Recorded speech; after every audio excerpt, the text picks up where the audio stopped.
But it's pretty well known that Jimmy and Bill Shatner have bonded over sushi, and William Shatner. If you know what I mean.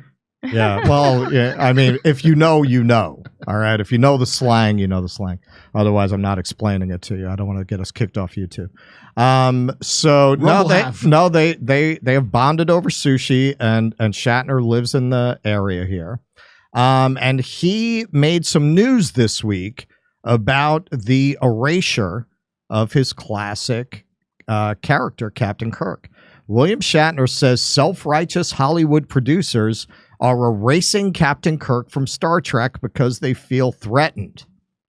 Legendary Star Trek actor William Shatner recently expressed his belief that Paramount will never bring back his iconic Captain Kirk role for upcoming seasons or franchise spin-offs because they, quote, feel threatened by the character.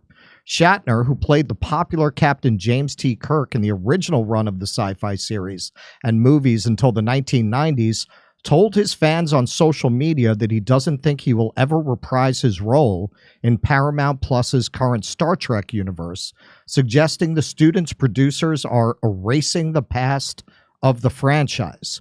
The 92-year-old actor, he looks amazing. He's 92? He's 90. He looks, I don't know what he's eating, man. Sushi with Jimmy? Sushi. He's eating that sushi.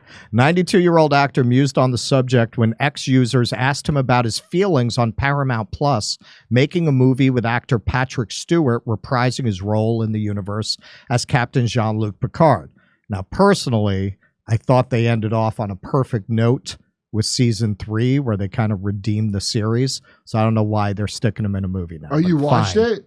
Season 3 was actually lovely. Is that because what's his name wasn't involved? Kurtzman wasn't involved no more, or he is, but not really. But not really, and it showed. It was actually a respectful send off to the original cast. It was what Star Wars fans wanted, right? But never got. Right. You don't have Picard drinking blue milk out of some alien titty. Well, I wanted it's just, they don't degrade the classic characters. They give them a nice. I have to say, I love that part of that movie. I mean, you're a Kingster. I've seen it 7 times. I've seen your phone. I've only seen the movie once.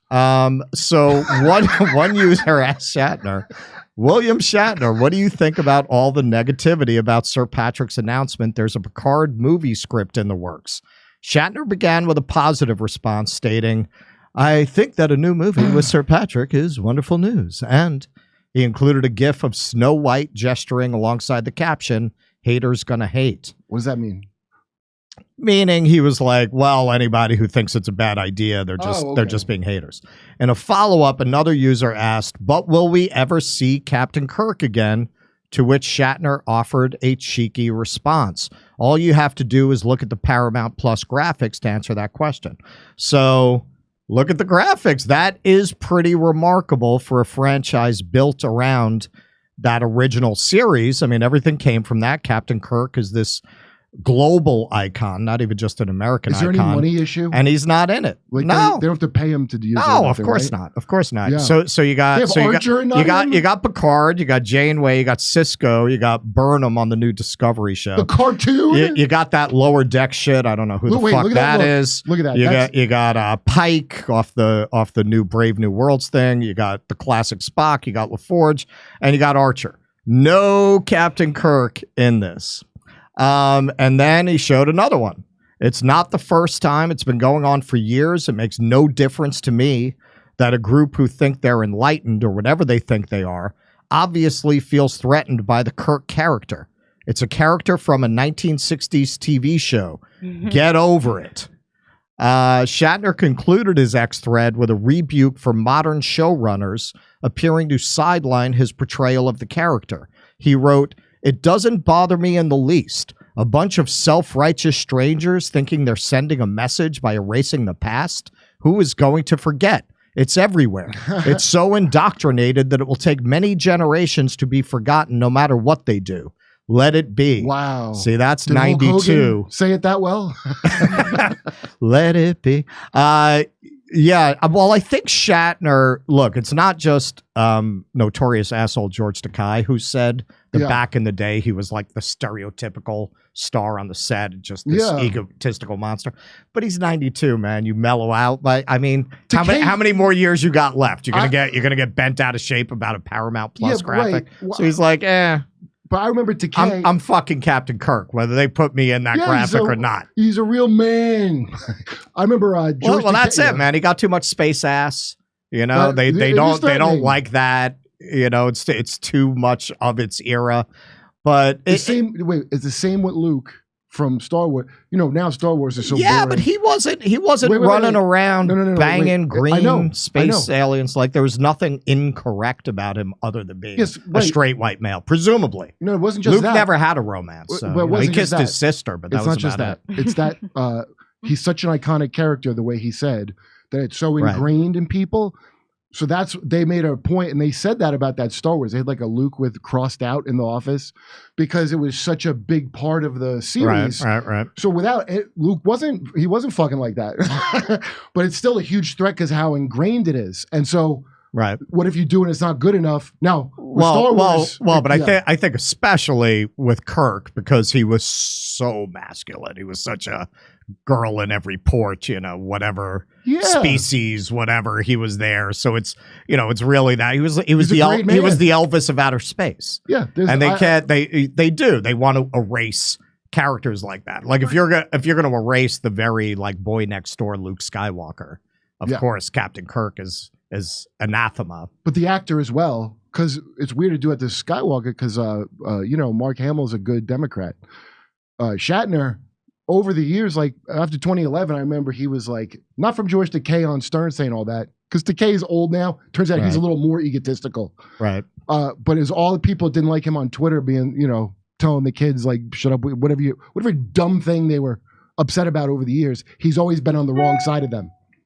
Right. Yeah. Well, you're right. That could be another reason. If he Tim Allen, that's why he's off the Spaceman. Right. If he kissed the ring a little more. Yeah. But yeah, no, I mean, that's ridiculous, especially because the Star Trek legacy is so ahead of its time. You have the first interracial kiss on TV on Star Trek. It offered this vision of a world at peace where racism and sexism are resolved. And of course it was of its time. Like the women are in the mini skirts and of course they fixed it by Next Generation. You're gonna hold that show responsible for being of that moment. It was very ahead of its time. He's just a white guy doing it who's not gay, and that's a problem. But did he do that before? Did they do that interracial kiss before Charlton Heston broke ground in Omega Man? Oh, that's way before. That's way before. Omega Man is that's the 70s. Oh, Charles. So he brought Charlton Heston around. All right. Shatner. Quick personal story. When I was in college in theater class, they showed us this production of Oedipus from the 50s. Weird. And at the end, the chorus is yelling Oedipus, Oedipus. Right. And you hear just out of 25 voices, you hear Oedipus, Oedipus. And I looked at the girl next to me. I said, Shatner? Yeah. And we looked at the credits, man. That's how distinct a personality he is. That out of that entire chorus, you knew this was Shatner in like the 50s when nobody knew him. I bet you he's the Bill Murray who's not a dick. Probably. Everybody, guess what? January is here. Can you believe January's here? I can't. How you doing with your New Year's resolutions? Mine was pretty easy to focus. I didn't have a New Year's resolution. But I have been trying to get a good night's sleep because you know me, I quit smoking the weed and it's really interrupted my sleep. But you know what really does help get sleep? Magnesium.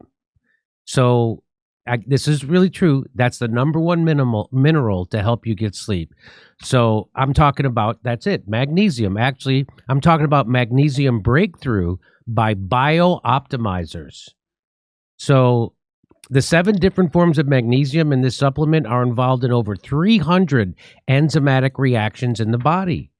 Pretty much every function in your body gets upgraded when you take magnesium. This is true. I know this is true. People have recommended me. My doctor has recommended me. My osteopath has recommended take magnesium. That Huberman guy recommends taking magnesium to help you sleep.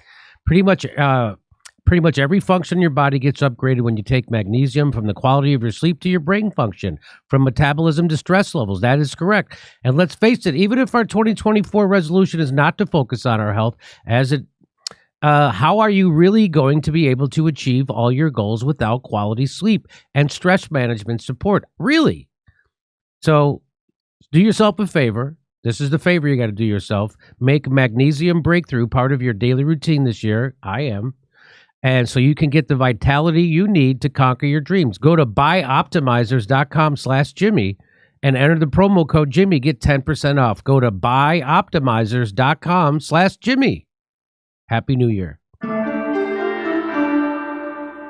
Come see us do a live stand-up show. We'll be in Venice, California, Palmdale, California, Omaha, Des Moines, Milwaukee, Lansing, Bend, Oregon, Portland, Oregon, Seattle, Washington, Boston, Massachusetts, and we're going to Europe. Do you live in Europe? We're going to be there. Go to jimmydore.com for a link for all those tickets.